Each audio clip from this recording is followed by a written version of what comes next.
Gumawa ng makapagpapabago.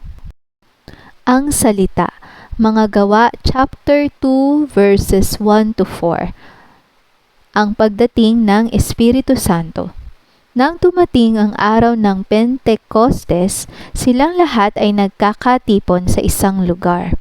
Biglang dumating mula sa langit ang isang ugong na gaya ng isang humahagibis na hanging malakas at pinuno nito ang buong bahay kung saan sila'y nakaupo.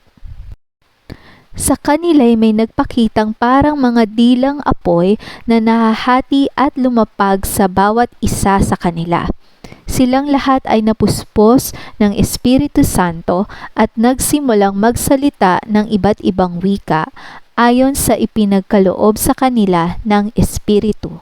Verse 42, nanatili silang matibay sa turo ng mga apostol at sa pagsasama-sama, sa pagpuputol-putol ng tinapay at sa mga panalangin. Ang pagkakaisa ng mga mananampalataya. Dumating ang takot sa bawat tao at maraming kababalaghan at tanda ang nangyari sa pamamagitan ng mga apostol.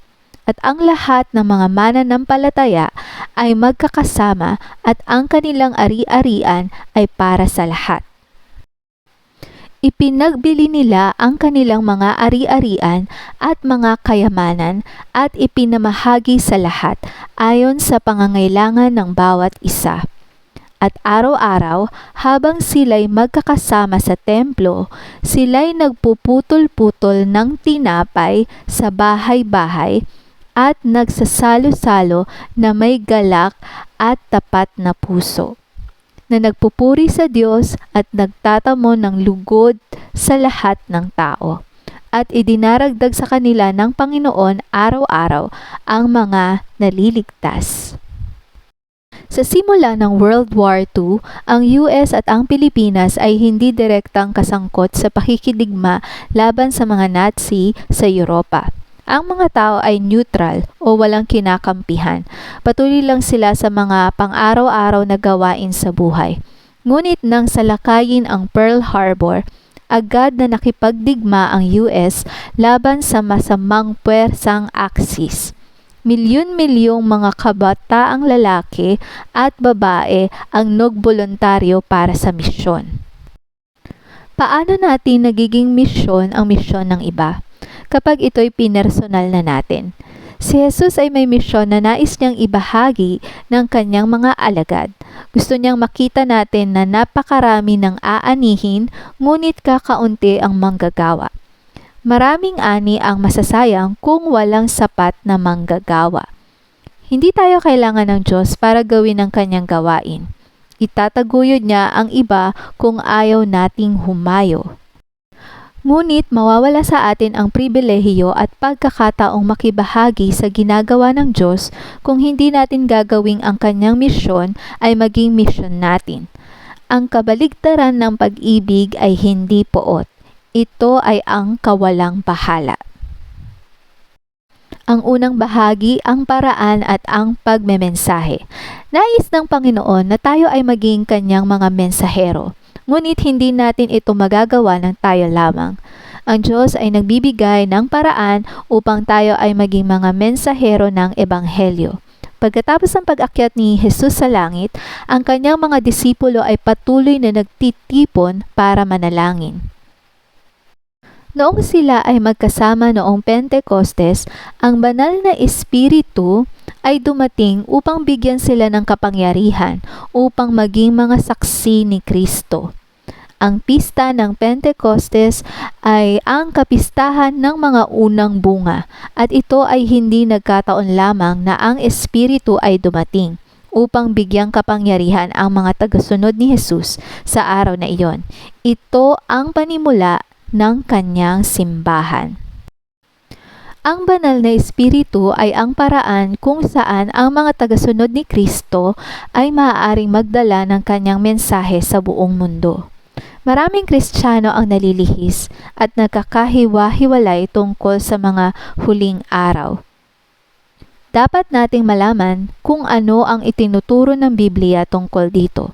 Ngunit dapat itong magkaroon ng isang unifying factor or kadahilanan ng pagkakaisa sa bayan ng Diyos upang ito ay lumikha ng kamalayan ng pangangailangan sa madali ang pagkilos upang makumpleto ang misyon.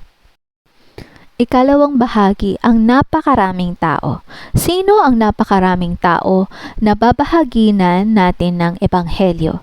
Nang dumating ang Banal na Espiritu noong Pentecostes, dinala ng Diyos ang buong mundo sa Jerusalem upang marinig ang tungkol sa makapangyarihang mga gawain ng Diyos.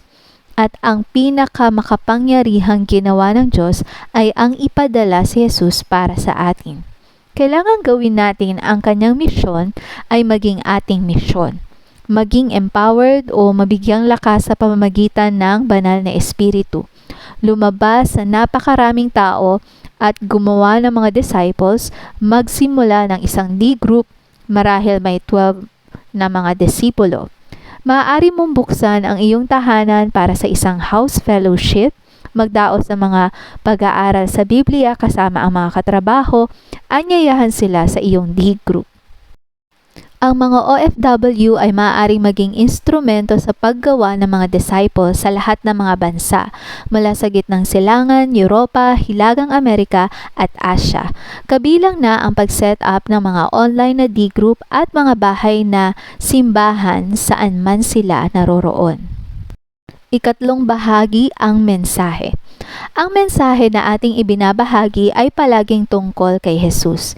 Ito ay hindi kailanman tungkol sa atin. Tanging si Jesus lamang ang nagpapabago ng buhay. Ang ating mensahe ay si Jesus ay 100% na tao at 100% na Diyos. Siya ay banal. Ang kamatayan ni Kristo sa krus ay hindi isang aksidente. Ito ay isang tagumpay.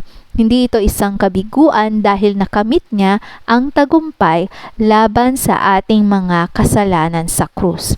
Ang kanyang muling pagkabuhay ay nagpapatunay na siya ay Diyos. Iyan ang Jesus na gustong gawin natin, na ang kanyang misyon ay ating misyon. Ang mensahe ng Ebanghelyo ay ito: higit tayong makasalanan kaysa sa ating pinangahasang paniwalaan. Gayunpaman, sa kasabay na pagkakataon, tayo ay higit na minahal at tinanggap kay Hesukristo ng higit pa sa ating pinangahasan na asahan. Ang Ebanghelyong ito ay makapangyarihan upang baguhin ang mga buhay at gamitin ang mga ito upang tulungan ang iba na magkaroon ng bagong buhay. Ano man ang edad mo, bata man o may edad na, ginagamit ng Diyos ang lahat ng uri ng tao. Ikaapat na bahagi, ang pagpaparami. Ito ay gawain ng Diyos. Siya ang gagawa ng pagpaparami, hindi tayo. Ngunit binibigyan niya tayo ng responsibilidad at pribilehiyo na gawin ang ating bahagi. Ang ating mga D-group ay dapat maging isang lugar kung saan natin makakatagpo si Jesus para sa pagtanggap at pananagutan. Ang D-group ay dapat na biblikal, relational at missional. Ang mga unang disipulo ay nag-aral ng kasulatan ng sama-sama, nagkaroon ng pagsasalo sa tahanan ng bawat isa, ibinahagi ang lahat ng meron sila sa isa't isa, at ang Diyos ay nagdadagdag ng mga tao sa simbahan araw-araw. Ang ating mga D-group ay hindi lamang para sa pakikipagsalo-salo sa isa't isa. Layon ng mga ito ang magdala ng kaluwalhatian sa Diyos habang ipinapakita natin ang kanyang pagmamahal sa iba, upang makilala din nila si Jesus. Kailangan natin maging intentional kahit na ang Diyos ang gumagawa ng pagpaparami. Tulad ni Pablo, dapat tayong gumawa ng mga disipulo na gagawa ng mga alagad, tapat na tao, na gagawa ng mga alagad, kapwa. Ito ang blueprint ng pagpaparami ng mga disipulo.